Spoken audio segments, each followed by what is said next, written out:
Bienvenue au fauteuil rouge. C'est le podcast du commissaire Albert Léopold Ébéné. Alors que l'élection présidentielle d'octobre 2025 s'approche, on note quelques mouvements de part et d'autre. Une question se pose. Est-ce que les institutions mises en place feront le jeu démocratique? Notre regard est porté sur le Conseil constitutionnel, qui en réalité est l'organe clé qui déterminera les enjeux à venir. Monsieur Albert Léopold Ébéné, une image nous interpelle, celle combien parlante du président du Conseil constitutionnel,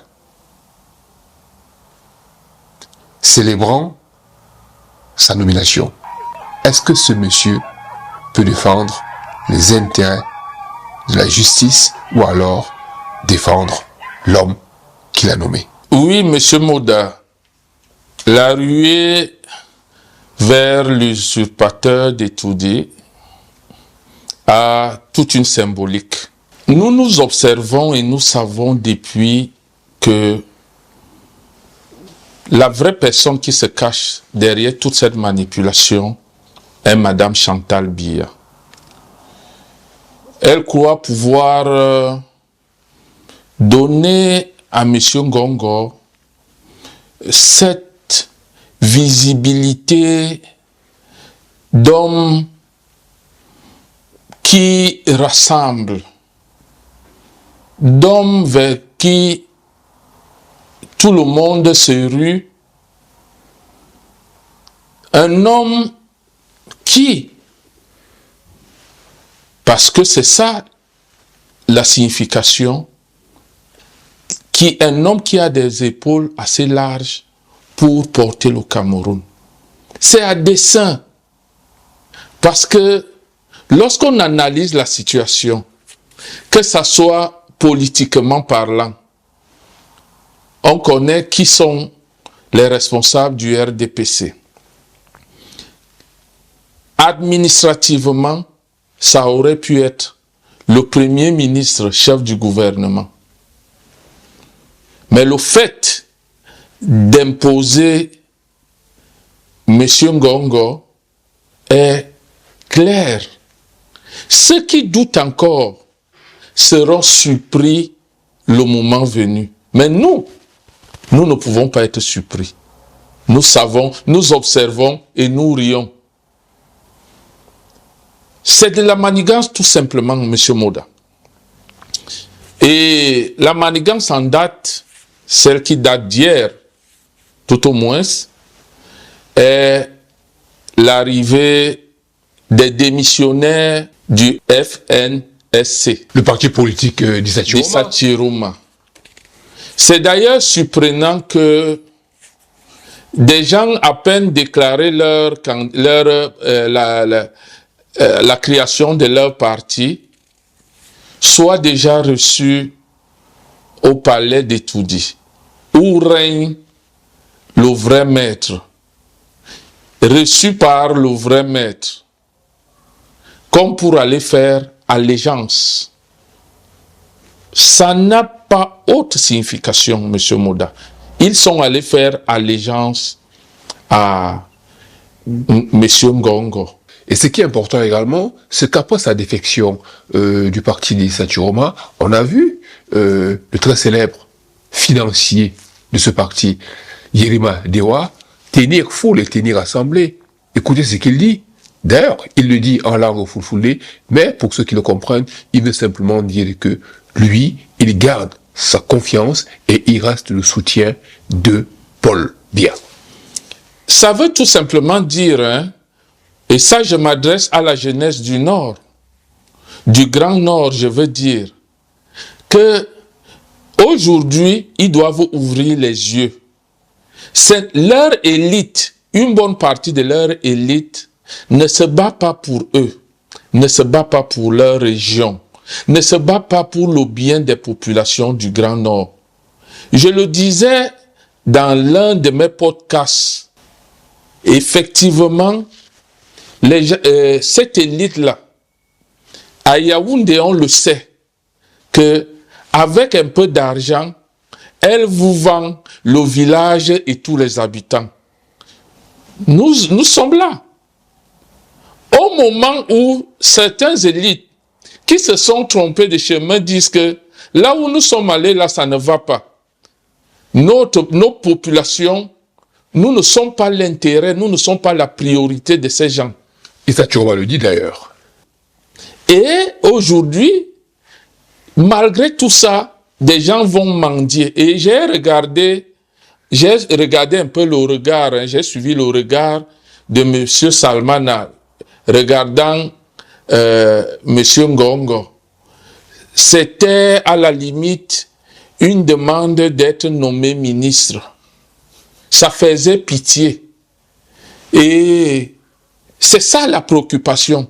Et comme ils sont convaincus, même cette élite est convaincue que les populations ne comprennent rien à rien, les populations du Nord sont pour elles des moutons, ils savent qu'ils peuvent tout faire avec les gens de Yaoundé, se mettre plein les poches, s'acoquiner, gagner des marchés pour leurs enfants, leurs femmes et tout le reste, mais qui reviendront, les populations du Nord du Grand Nord vont les suivre comme des moutons. Je peux vous rassurer, ça c'était avant, parce que au Septentrion, actuellement, il y a une fronde qui s'organise.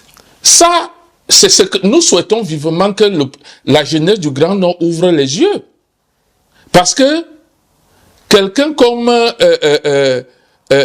Salma, bon, moi je peux vous le dire, hein, parce que j'ai recoupé un certain nombre de choses, sa proximité avec Ngongo semble ne pas dater d'aujourd'hui. Et elle date de l'époque où ils étaient des jeunes, parce que si ceux qui m'ont donné les informations ne se sont pas trompés, son père devait être un gendarme. Et il a grandi au Kambopi à Douala, tout comme les Basile Atanakuna et beaucoup d'autres. Donc ce sont les enfants de Mbopi. Pendant ce temps, Ngongo, son père était policier et vivait au camp Berthaud. Donc Ngongo venait jouer au football. Les enfants des policiers venaient jouer au football au camp Mbopi avec les enfants des gendarmes. En fait, c'était un groupe de jeunes qui marchaient ensemble. Monsieur le commissaire Rabelais, ce que vous dites là met l'accent sur une réalité peu connue du grand public au Cameroun. Ces liaisons, je ne vais pas dire incestueuses, mais ces liaisons souterraines entre certains cadors du régime. On peut en citer plus d'autres.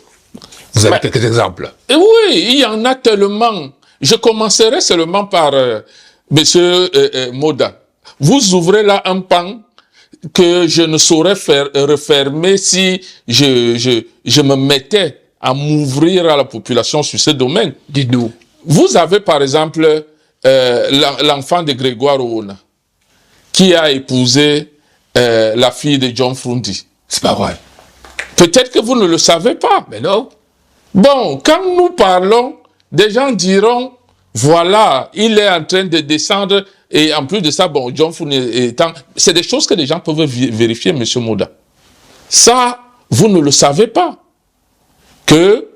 Et vous imaginez dans un pays comme les États-Unis, où l'enfant de Donald Trump épousait la fille de Joe Biden, ou alors en France, l'enfant de Marine Le Pen épousait l'enfant de Mélenchon. Bon, au Cameroun, tout est possible. On appelle ça la politique... ça, c'est un concept que Biya a sorti pour endormir les politiciens. L'apaisement. L'apaisement où on trompe les uns et les autres. On prend son enfant, on va donner... Est-ce que vous avez d'autres exemples? Effectivement, M. Moda. Vous avez, par exemple, des unions comme le neveu de Paul Biya, Evra, qui est le fiancé hein, depuis bientôt 10 ans de la fille d'Issa Chiroma. Peut-être que vous ne le saviez pas. Mais non, je ne suis pas le seul d'ailleurs. Voilà. Bon, il y a d'autres encore. Monsieur le commissaire, est-ce que c'est interdit que quelqu'un comme Bonivan, je lui dis, épouse la fille d'Aladji Balarabe à Marois?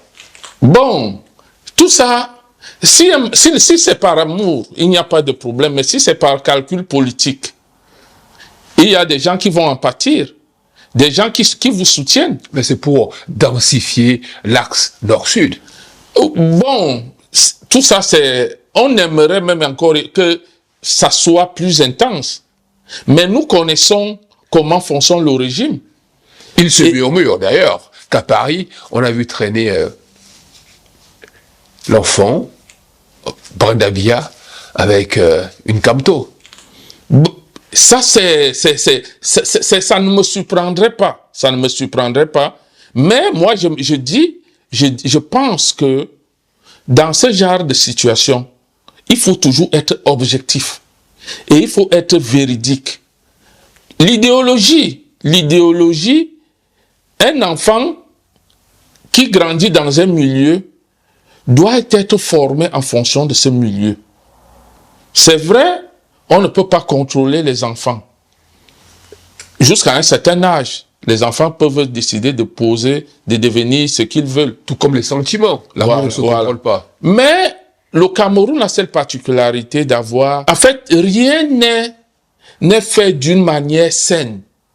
Monsieur Moda, est-ce que vous savez par exemple que Nathalie Ngamba, dites-moi, qui est la femme d'Adolphe Modiki, oui, est l'amie intime de la femme du nouveau directeur de Tradex. Hallucinant. Elles sont amies depuis plus de 20 ans. D'où la nomination. D'où la nomination de Mvondo. Patrick Vondor. Oui, Patrick Vondor. Ça, c'est des choses, quand nous voyons, ça nous amuse. C'est-à-dire que tu es mon ami et je décide de faire nommer ton mari à un poste stratégique. J'espère qu'il a des compétences. On dit qu'il est juriste. Là n'est pas la question. Mais dites-nous un tout petit peu. Là, vous mettez l'accent sur un élément important. Le Cameroun, c'est la république des copains. Des copains et des coquins. Oui. Et c'est là où le bas blesse. Il faut dénicher, Monsieur Moda, je le disais dans un de mes podcasts, que le Cameroun est malade. Et pour que le Cameroun se soigne, il faut diagnostiquer le mal dont souffre le Cameroun. Monsieur le commissaire Abdelé, en off, vous évoquiez tout récemment le passage, j'aurais pu dire, d'un de vos collègues, de ces cellules de Konegui au cabinet feutré d'Etoudi. Est-ce que vous pouvez nous raconter ce cheminement à la fois étonnant? Oui, monsieur Moda. Oui. Quand je pense à cette histoire, ça me met en colère contre ce régime 3 fois plus. Parce que un pays ne peut pas se construire sur les injustices. Un pays ne peut pas se construire sur des préférences. Un pays ne peut pas se construire sur du népotisme. Et le cas dont vous parlez et que nous évoquions une fois, c'est le cas de Mvondo Ayolo, qui est directeur du cabinet civil aujourd'hui. Monsieur Mvondo Ayolo était ambassadeur du Cameroun en France. Et un beau matin, il apprend que son petit frère, Yves, est mis aux arrêts au Cameroun. Il avait quelle fonction? Il était commissaire de police. Est mis aux arrêts au Cameroun. Dans une histoire terrible. Et il est déféré à Kondengui. M. Mvondayolo s'est déplacé, il est parti d'ici pour le Cameroun pour essayer de rencontrer M. Mbargangele, le délégué général à la Sûreté nationale. Et M. Mbargangele ne l'a même pas reçu, ça il faut le dire ainsi, parce qu'il estimait que cette intervention était peine perdue par rapport à l'affaire dont il était question. Mvondayolo est allé voir le conseiller spécial du président de la République, Foumanakam, à l'époque, et il était vivant, paix à son âme. Foumanakam lui a donné les assurances qu'il devrait faire quelque chose pour libérer son petit frère, le petit frère de Mvondayolo. Mvondayolo est revenu en France, son petit frère n'a pas été libéré, jusqu'au jour où, je crois, 1 mois et demi après, il était nommé directeur du cabinet civil. Revenu au Cameroun, la première des choses que Mvondayolo a instruit, c'était la libération immédiate de son frère. Il est parti de Kondengui directement pour le palais de Toudi. Parce que, au même moment, Mvondayolo avait sommé le délégué général Mbargangele de mettre à sa disposition son petit frère, qui est aujourd'hui son secrétaire particulier SP. Il est parti de Kondengui pour devenir le SP de son grand frère qui est directeur du cabinet civil. Lui, commissaire de police. C'est comme ça que les problèmes se règlent dans ce clan au Cameroun. Pourtant, il y a beaucoup de commissaires qui ont fait moins que lui, qui sont en prison, qui sont à Kondengui. Pas que les commissaires, il y a des personnes. Il y a des personnes. Je parle de commissaires pour attirer votre attention sur un fait. Dans ce pays, il faut à tout prix avoir quelqu'un de bien placé pour se rendre intouchable. Et tous ceux qui travaillent, ceux qui sont dans les fonctions, qui sont à la police, le savent. Ils connaissent l'histoire dont je parle et aujourd'hui savent que si tu n'as personne, on ne te rendra jamais justice. Le népotisme. Le népotisme. Si je revers cette histoire, c'est pour dire aux Camerounais, du nord au sud, de l'est à l'ouest, que nous ne pouvons pas continuer après 43 ans, à subir ces gens. Ils ne sont pas nombreux. Ils sont à peine, je ne sais pas s'ils atteignent 200. C'est eux qui font la pluie et le beau temps. La jeunesse, ceux qui rêvent pour un Cameroun meilleur, doivent savoir que l'heure est venue de se mettre ensemble pour demander à Biya et sa bande d'aller se reposer. Ils ont trop fait. Et trop, c'est trop. Merci le commissaire Albert Lepaulé-Bénet de nous avoir accordé votre temps aujourd'hui. C'était le fauteuil rouge.